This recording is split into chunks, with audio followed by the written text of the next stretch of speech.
What's good? This is Top Title Sports, hosted by yours truly. I am Eric Vincent.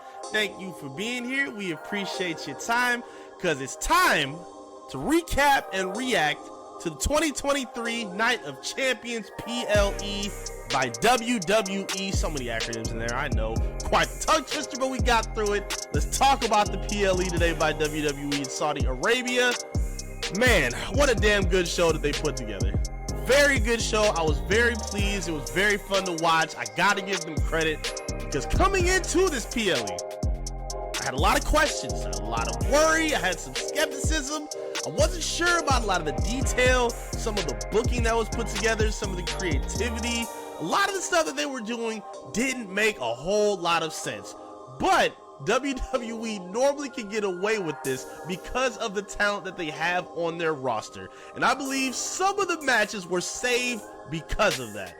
Well, not all the matches, but some of them were saved for that. Let's talk about all the matches. I'll give you my final score at the end out of 10 of how great I think this was overall and what we can look forward to heading into the rest of the summer. Let's talk.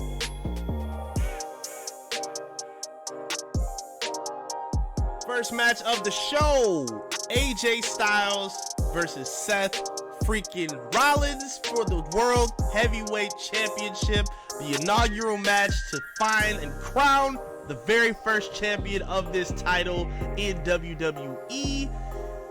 Kind of confused about this match coming in. I really was. Triple H said this is a Raw exclusive title. Why is a SmackDown wrestler fighting for it then? Why didn't you have a tournament for it on SmackDown? It made no sense. I didn't get it. But hey, this turned out to be a pretty good match.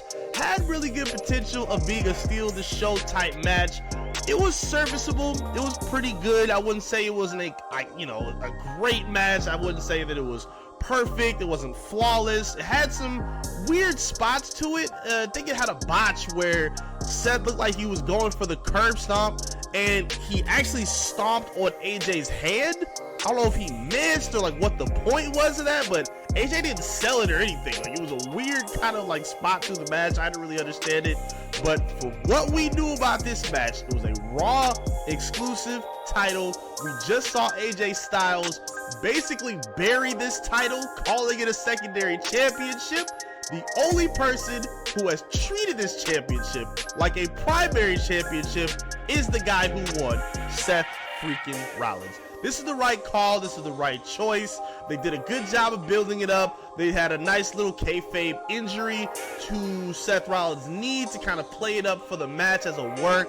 And AJ did a good job of zeroing in on the leg to kind of sell and build up the adversity for Seth Rollins. He ends up hitting the curb stomp, getting the 1, 2, 3. Pretty good match. Again, it was pretty serviceable to open up the night. To crown him as the new champion. Was kind of upset we didn't get the classic vintage Seth Rollins helicopter title swing. Every time he wins a new title, that's what he does. And we didn't see that on camera. I don't know if he did it after the fact. Kind of was disappointed he didn't do it on camera, but I did enjoy this match. I'm very excited to see what they can do with it moving forward, especially going into Money in the Bank. Not only did Seth need to be the winning champion here because he was on Raw, I also don't believe he needs to have a super ridiculously long reign for this title to have value. I think there are a lot of heels and young talent that are coming up on Raw that could push Seth Rollins into some pretty good storylines to give this title the workhorse value that it deserves, to give Raw the workhorse champion they deserve. I think this is on the right guy. I think Seth has earned it with the work that he's put in by putting so many mid-card and older wrestlers like Edge over, getting Cody over when he came back to WWE, putting Riddle over, Logan Paul, Austin Theory. Seth Rollins deserves this. It was time for him to get some gold back on his waist. He did it. He picked up this victory. Super good match to watch. I really enjoyed it. It was serviceable, and it was a great way to kick it off. I really enjoyed this match. Great decision by WWE.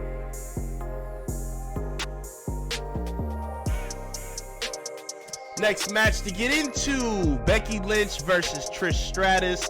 A match I wasn't really super thrilled about, to be honest, just to keep it a buck with you. Becky Lynch, it was cool to see her back in singles competition after having the championship run with Lita as tag team champions. Now stepping back into the solo light, I'm okay with, but I wasn't super excited to see her fighting Trish Stratus. Like, I didn't care to see Trish turn heel at this point in her career, and especially knowing me as a fan for wrestling, I grew up in the 90s where people like me obsessed and were in love with Trish Stratus. I can't boo her now all of a sudden. Like, it was just weird. I didn't really care for the transition. I don't think her heel promos were all that great anyway, so the build-up for this match to me wasn't very exciting. The match was kind of sloppy in some areas. There were some pretty good spots, but some that weren't really that exciting. It seemed like Trish wasn't doing the best job of keeping up with Becky. Becky's, a full-timer now. Like, she's in the flow of wrestling all the time. Trish, who's retired, she's in the Hall of Fame, clearly not going to be as crisp as somebody like Becky Lynch, who does this all the time on a week-by-week basis. And the match kind of showed that. I mean, up until the end, it really wasn't a whole lot of dramatics and a whole lot of flair. The crowd didn't seem to really be too into it, and it kind of translated on TV as well. Now, the match picked up where Becky was thrown out of the ring, and under the ring is NXT call-up. Zoe Stark came out and attacked Becky Lynch, hit her with her finishing move, a super dope finisher that deserves a lot of respect. The Z360 is like an inverse GTS of the CM Punk type move. It was really cool, and if you watched it and you saw after the fact, it cracked Becky's nose and she was actually bleeding.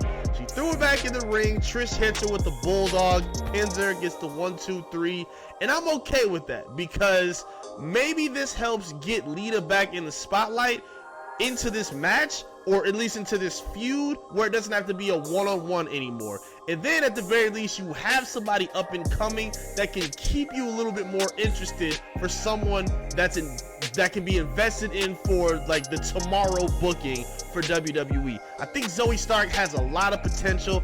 I really don't want to see WWE ruin her. I feel like she kind of reminds me of Shayna Baszler in terms of her physicality, and I really think she could do some cool things if they book her correctly. I'm okay with how this match went. Wasn't the greatest match, but I think it ended the right way in how it was supposed to go.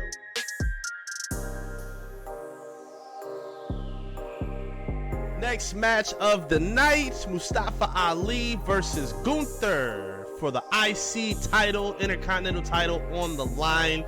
Very, very, very good match. Probably the second best match of the night. Gunther, I don't think, has put together a bad match yet at this point. He continues to shine in WWE since getting called back up by Triple H. He's done a really awesome job of putting over his opponents as well. Like, he doesn't just come dominate and show out and then just, wax his opponents for them to be gone and done with. He does a really good job, especially with the undersized opponents that he goes up against, guys like Ricochet, Mustafa Ali. I think he's done a really good job of making it seem like they have a real chance of actually defeating him. Now, it went back and forth. There's a lot of high energy moments of the match. Mustafa Ali obviously coming out, getting a huge ovation from Saudi Arabia, playing to the crowd. Mustafa did an awesome job with that.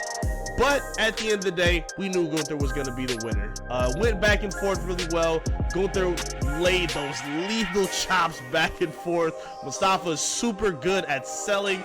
Really, really, really good match. I was very pleased with both wrestlers of the night. At this point, though, we need to see Gunther get into a storyline that's sustainable.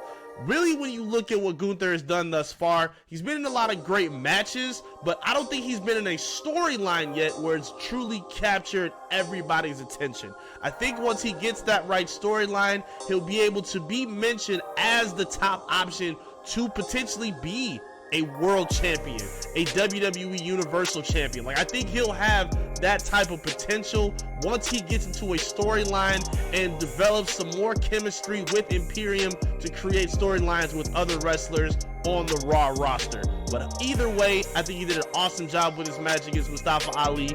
very, very pleased with what they did the IC title match tonight.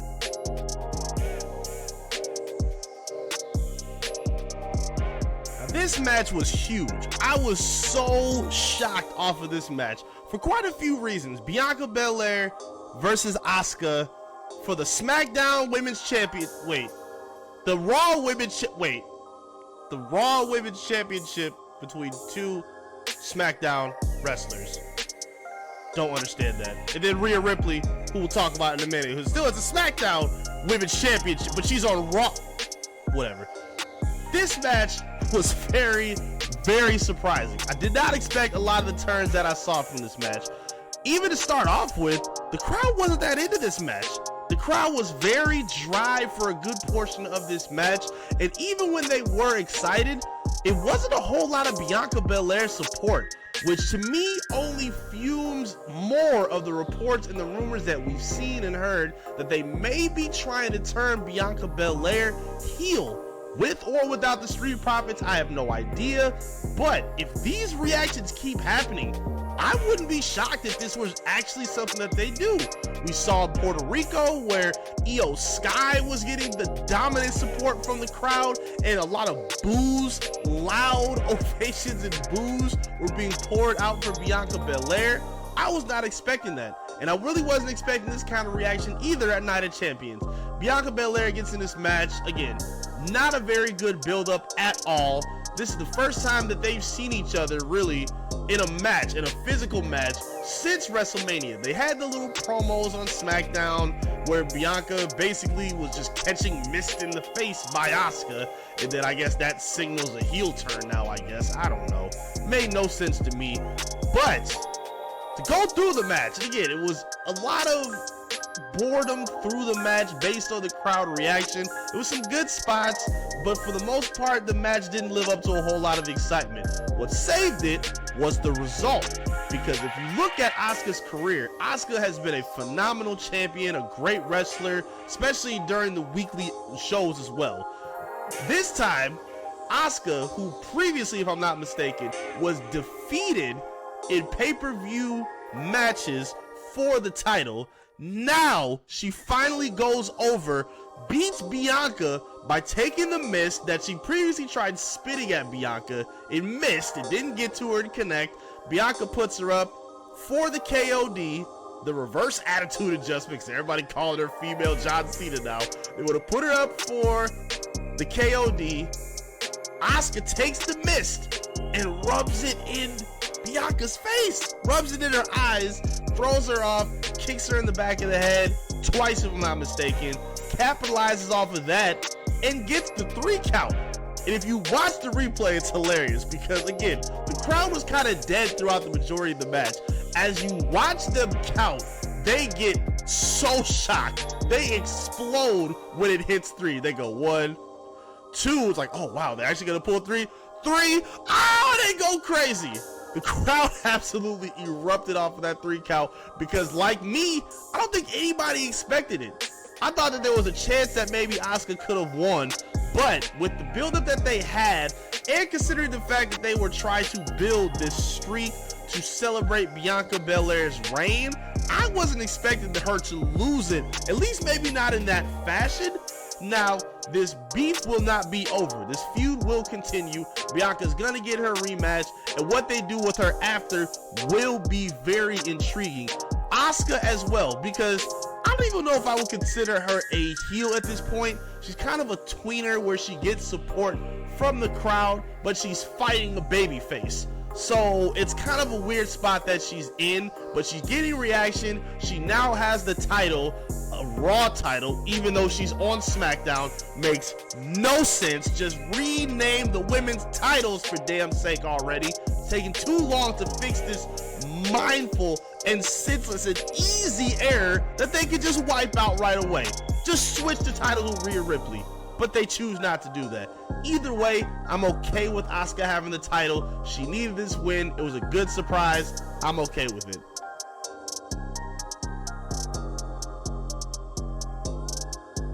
Next match, ass. Completely ass. We're gonna probably take longer talking about the match than the match lasted itself. Rhea Ripley versus Natalya. Why was this even a match?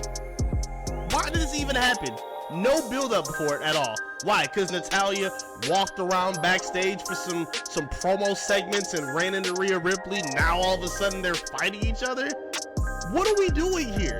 There was no more creative way that y'all could have put this match together. And then on top of that, you squashed Natalya on her birthday by making the match last for 2 minutes? Did Natalya even get any offense in during this match? What was the point? We've heard rumors for weeks that Natalya may be getting frustrated with WWE and may want to look otherwise when her contract is up. I would totally understand why after this match. This match was probably the low point for WWE. This match made no sense. It was ridiculously disgusting. It was no build-up. It didn't serve either of them. It didn't serve Rhea, and it didn't serve Natalya. Rhea Ripley, can we get her in a feud with a proper build-up? She's in one of the biggest factions in WWE with Judgment Day. She's always finding ways to get herself involved in matches to help her fellow cohorts, with whether it's Dom or Damian Priest or Finn Balor. But when it's time to defend her title, she can't get a proper build-up to save her life. We can't get her a storyline that makes sense to save her life. Why? Why are we doing this? Makes absolutely no sense. This is devaluing the title that she's holding. Not only you devalue the title, but you devalue her opponents when you can't even put together a storyline that makes sense or put together a match that's worth watching. That match was literally 2 minutes long and Rhea squashed her on her birthday. Happy birthday, Natalya. Thanks for coming. Here's a 2-second wash with Rhea Ripley. What are we doing? Absolutely disgusting. Horrible match. Just stupid decision making altogether. WWE really needs to get it together with this women's division with a lot of different ways, starting with the titles, next to the booking. And again, this is supposed to be something that Triple H specialized in. We saw how great he was in NXT, but what he's done now lately, whether it's him, Vince McMahon, or whoever the writers are that are in charge of the women's division right now, they're doing a piss poor job, and they really need to get it together. I'm disgusted with how they handled this match between Rhea Ripley and Natalya. Just stupid.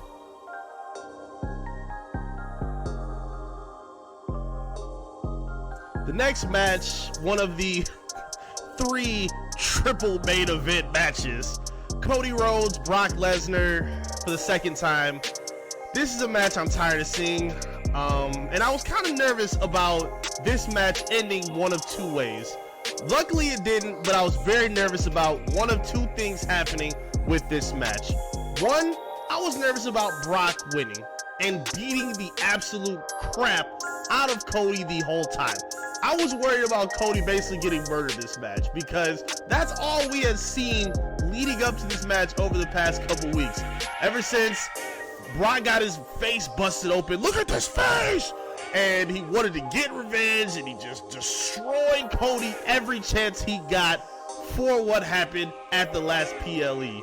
Now, I thought coming into this one, that was only going to continue because Cody came into this match with a broken arm.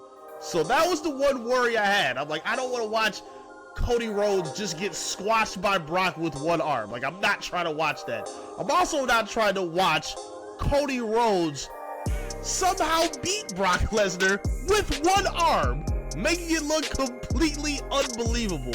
I didn't want to see that either. I understand the route that they're taking by trying to build more adversity for Cody Rhodes. I think they're doing it in a weird way in terms of building his adversity, but I understand the blueprint. We saw this with Seth Rollins back in 2019, except Seth was a little bit smaller, or excuse me, a little bit smarter in terms of how he attacked Brock Lesnar in the matches and in the build-up of the matches.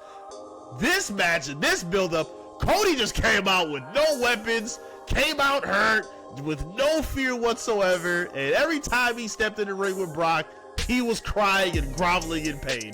And that's what I thought all this match was going to be. It was pretty good. There was some believable spots. I like that the Cody Cutter was able to get hit.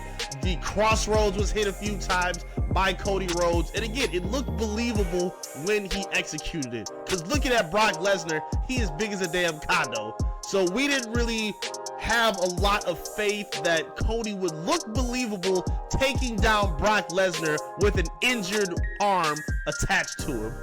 The match looked believable. He was taken down. He kicked out of some F5s, kicked out of some nice suplexes, got the Kimura locked in a few times, and we knew Cody wasn't going to tap out. We knew, if anything, he was just going to pass out, which is exactly what happened. I'm okay with that ending to an extent. I'm okay with it because I don't really want to see this match anymore. I don't care about seeing the third rendition, which I'm pretty sure they're going to load up at some point.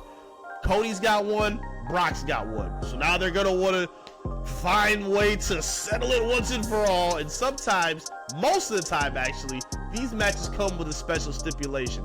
I don't think it's going to come with a Hell in a Cell type stipulation. I think maybe we'll see a last man standing, maybe an I Quit match, maybe a first blood match. I know they don't really do those a whole lot now in WWE, but I would love that, especially considering the storyline where in the last PLE, Brock got his face busted open. If look at this face, it's gonna be the mantra for this storyline, because again, we don't know why Brock attacked Cody, but we want to go off of that mantra. Make it a first blood match. That would make it pretty interesting. Cody showed the ability to fight through blood and take pain and dish it right back as well. I think they did pretty good with this match. Not super excited about the third match coming up, but we'll see what stipulation they add to it to make it a little bit more interesting.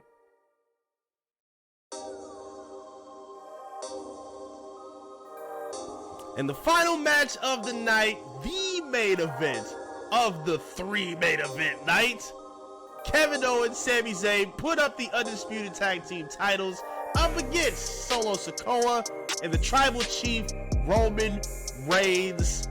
Man, what a match this was. What a fun watch this was from beginning to end, man. This was really cool. I love the showmanship. Roman doing a great job, as he always does, of talking trash to the crowd, keeping them engaged. The crowd was very popped up for Sami. They were hyped for Kevin Owens as well, giving heel heat for Solo Sikoa. They did a great job of staying engaged, really, for this whole match. They did an awesome job, and I really thought there was a chance that we were gonna see Roman walk out with either 4 or holding 6 titles, because we saw him on SmackDown carrying the 4 Undisputed Tag Team titles in his arms, with Paul Heyman carrying the WWE title and the Universal title on his chest. So that would have been 6 titles for Roman, or 4 titles, depending on how you looked at it. Either way, I thought it was a very strong possibility based on the dissension that we saw building up between Roman Reigns, Solo Sikoa, and the Usos. Roman holding those titles and using that as leverage to further humiliate the Usos, I thought was very possible. We've seen WWE take this very, very slow in doing this breakdown and basically this dissension of the bloodline. They haven't done a whole lot of quick chops and huge updates in the story. They've taken their time with a lot of the detail, and they did a great job of doing it tonight as well. Very good match. Sami Zayn, one of the best sellers in all of WWE. Kevin Owens being the brawler that he is. They all played their roles beautifully in this match. Solo Sikoa did a good job of coming away looking strong, even though he did still eat the pin at the end of the match. There was a lot of good things to take away from everybody that was involved in the match. Paul Heyman selling the way he did on the outside. There's a lot of good spots, and we all knew once the ref got speared and once he got taken down, we knew the shenanigans were coming sooner than later.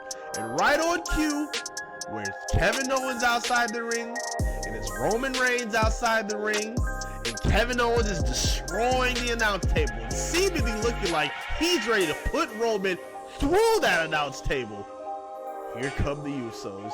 Here come the Usos trying to get right. They've been on a cold streak. They've been making mistakes left and right in their own matches, in Roman's matches, in Solo's matches. They just can't get right. And now Roman's had enough. He's been humiliating them, holding up the titles that they revere more than anybody else in the industry of the tag team championships. They've been doing everything they can to try to get back in the good graces of the tribal chief. They tried to do it in this match as well. They attacked Kevin Owens. They attacked Sami Zayn. They're hitting up with super kicks here, super kicks there. And then when they go for the combo super kick on Sami Zayn, Sami ducks out the way, and Solo Sikoa eats the super kicks. And Roman sees it. Roman sees it outside. He cannot believe it. Roman is out of his mind. He comes back in the ring, cursing them out. He's pissed as can be, shoves Jimmy Uso in the face, looks at Jay, says, "Why are you touching me? Why are you even here? I told you we don't need you." We heard them on SmackDown say, "Hey, look, we'll see you guys next week at the 1,000-day celebration for my titles. Y'all chill. We'll take care of business here."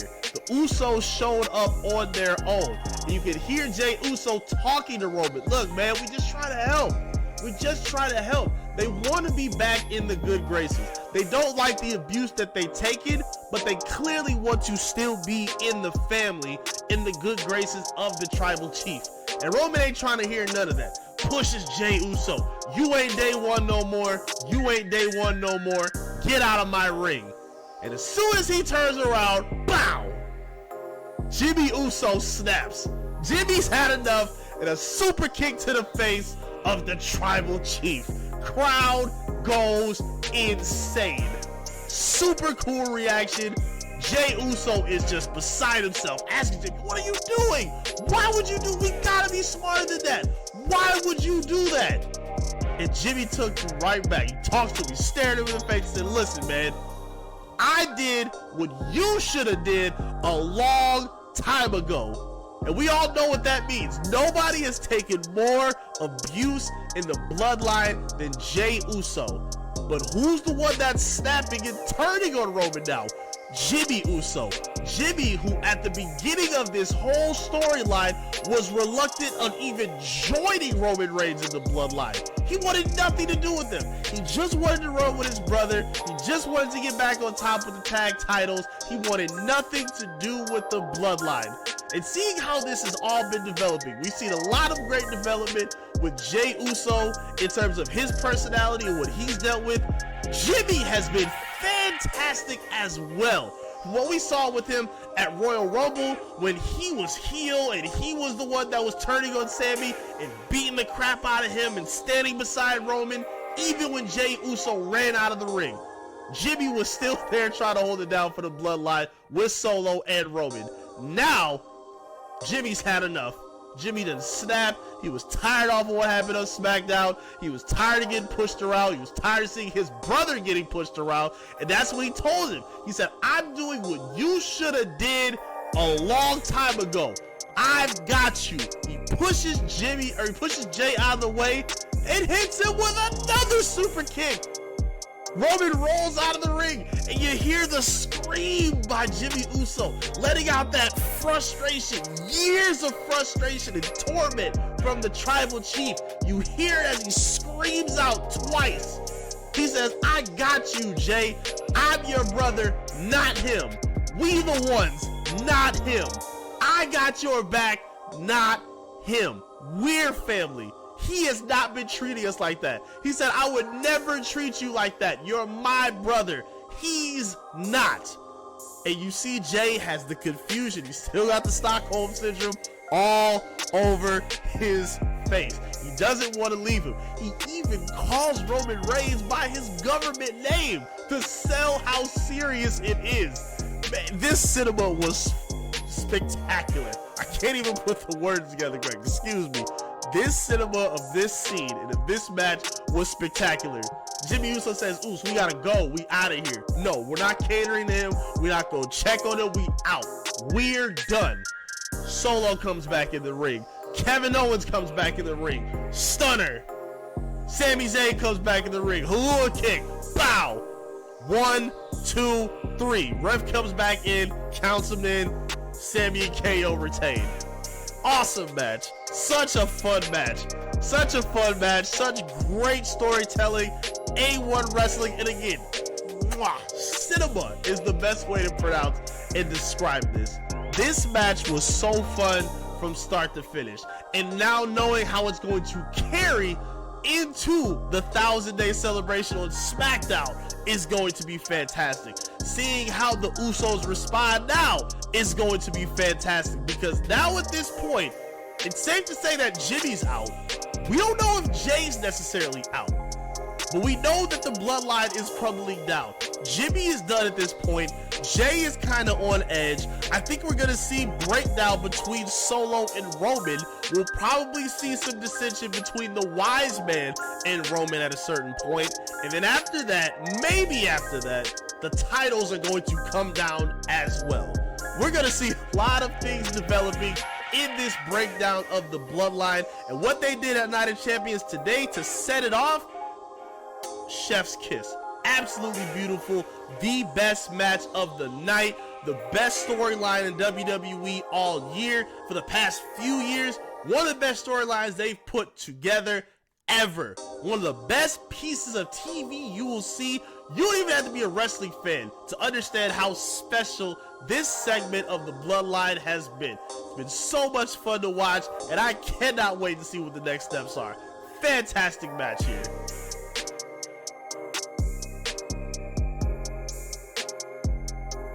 Overall, a very enjoyable PLE put together by WWE for Night of Champions. I do think they kind of dropped the ball on a couple of details and some opportunities as well. For a PLE called Night of Champions, I just think some things should have been a little bit more obvious, and they should have included a few more titles and wrestlers as well.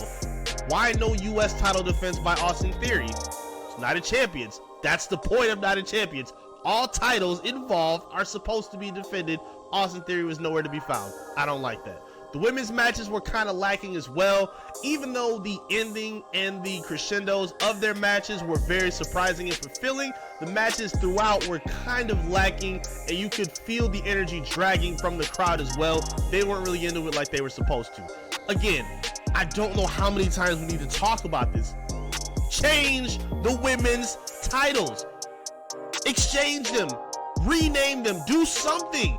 You can't have a Raw title on SmackDown and a SmackDown title on Raw being carried by the wrong branded wrestlers. It makes no sense. Just swap the belts or rename the belts. It can't be that hard, WWE. You've done it many times before. Just get it right. It can't be that difficult. And of course, the biggest problem, even though it was cool to see Roman Reigns in the match with Solo Sikoa, again, it's Night of Champions. All titles should be defended. And as we're celebrating Roman's 1,000 days for this reign, he's holding hostage the two most important titles in WWE. The WWE title and the Universal title didn't even get sniffed outside of him bragging and showing them off in the introduction before the main event match.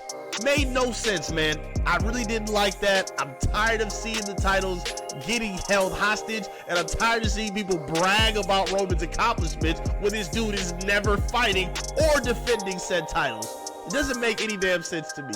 I'm gonna go ahead and give this PLE a 7 out of 10. I think a 7 is fair. An 8 seems kind of strong.